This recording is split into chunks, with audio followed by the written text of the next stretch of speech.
In the name of God, of the entire mankind, whose mercy is profound, whose love is everlasting, we are exploring the question as to whether it was Isaac or Ishmael who was sacrificed or offered for sacrifice by Abraham when God asked him to do so.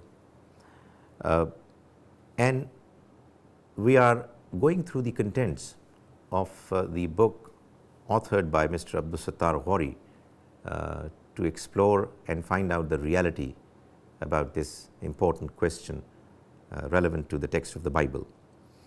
What we find in the text, and I am reading before you the translation of the Holy Bible, New International Version, another important mention in the same context, and it says, "Then God said, take your son, your only son Isaac, whom you love, and go to the region of Moriah."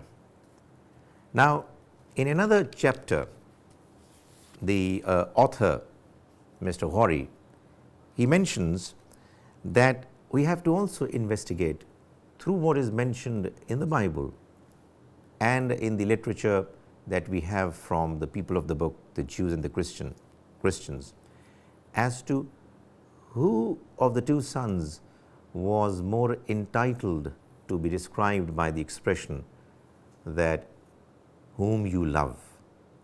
The author clarifies that as Muslims, we have got no right to differentiate between different prophets.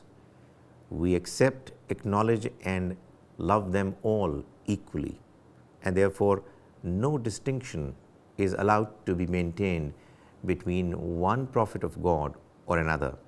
However, the author is emphasizing that in an effort to understand the real true meanings of what the biblical text is saying, we have to explore objectively as to what Bible does to us to give us an indication as to who of the two could be qualified to be the genuine, true person who could be described with that expression.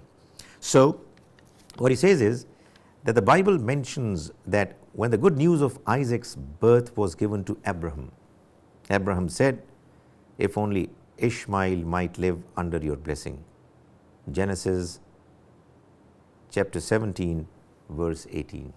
In other words, as we have seen earlier, Abraham, when he got the good news of a second son coming to him, he responded by saying that, "Oh God, I would want Ishmael to survive and to continue to receive your blessings."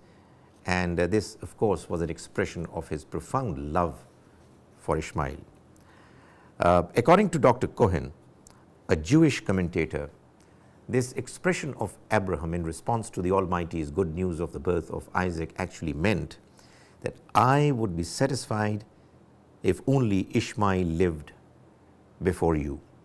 In other words, according to this Jew commentator, Abraham said that, "Oh God, if you allow Ishmael to survive, that would be enough for me." However, of course, the advent of Isaac would be welcome and a bonus blessing from your side. The author then goes on to mention two authorities from the people of the book, the Jews and the Christians.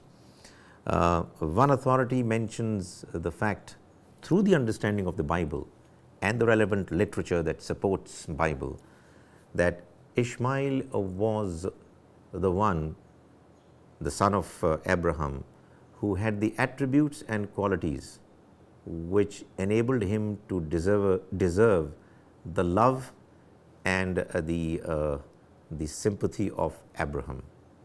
And he quotes another authority, again from the Jews and the Christians, the same tradition, which clarifies that Isaac did not actually have the kind of attributes and abilities that would qualify him to be a very prominent person and therefore to be particularly loved by his father.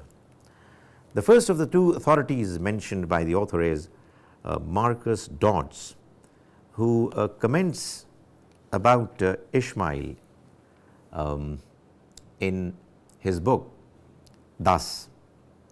This book is the Expositor's Bible, and I quote, "But there he was, Ishmael, in actual flesh and blood, full of life and interest in everything, daily getting deeper into the affections of Abraham, who allowed and could not but allow his own life to revolve very much around the dashing, attractive lad," unquote.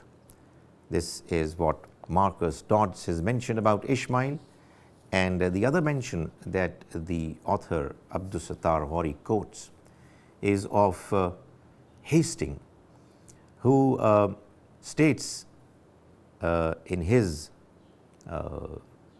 work about Isaac. He says in the Dictionary of Bible, Isaac is a less striking personality than his father is, deficient in the heroic qualities.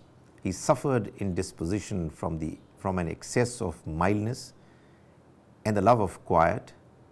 He was rather shifty and timid in his relations with Abimelech, too easily imposed upon, and not a good ruler of his household, a gracious and kindly, but not a strong man. In other words, the authorities of Bible are actually acknowledging the fact that while on the one hand Ishmael had the kind of qualities that would enable him to be the beloved of his father, Isaac, relatively, comparatively speaking, did not have the same qualities, and therefore he was unlikely to be described as the one whom Abraham loved.